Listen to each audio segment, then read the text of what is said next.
Hello homemakers, welcome back to my channel voice of home maker.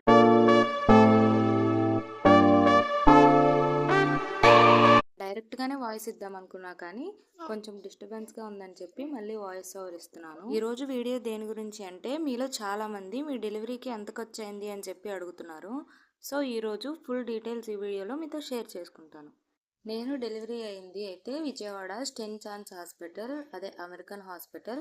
నాకు normal delivery అయింది. ఈ హాస్పిటల్లో special rooms with non AC and AC అయితే అవైలబుల్గా ఉంటాయి. అండ్ జనరల్ వార్డ్ కూడా ఉంటుంది.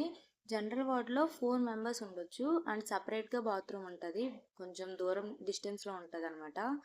అదే స్పెషల్ రూమ్లో అయితే 2 బెడ్స్ అండ్ 1 బాత్రూమ్ అయితే ఉంటుంది. మనతో పాటు 2 మెంబర్స్ ఉండొచ్చు స్పెషల్ రూమ్లో.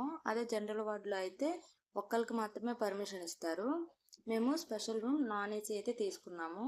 డెలివరీ కోసం అడ్మిట్ అయినప్పుడు 18,000 పే చేయమన్నారు. Room fee 1,500. డాక్టర్కి అండ్ స్వీపర్స్కి, నర్సెస్కి అంతా కలిపి కూడా పర్ డేకి రూమ్ ఛార్జెస్ అయితే 4,500 పడతాయి అని చెప్పారు మాకు. తర్వాత డెలివరీ చేసినందుకు 4,000, మొత్తం కలిపి 18,000 అయితే తీసుకున్నారు స్టార్టింగ్లో. సపరేట్గా మెడికల్ అవన్నీ సపరేట్గా మళ్ళీ.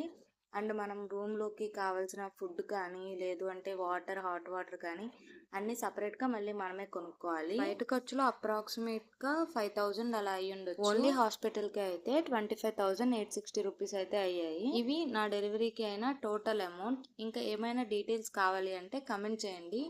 నా డైలీ అప్డేట్స్ కోసం మన ఛానల్ని సబ్స్క్రైబ్ చేసుకోండి. వీడియో నచ్చితే లైక్ చేయండి, షేర్ చేయండి. ఏమైనా డీటెయిల్స్ కావాలి అంటే కమెంట్ చేయండి. Thank you so much for watching this video. Bye.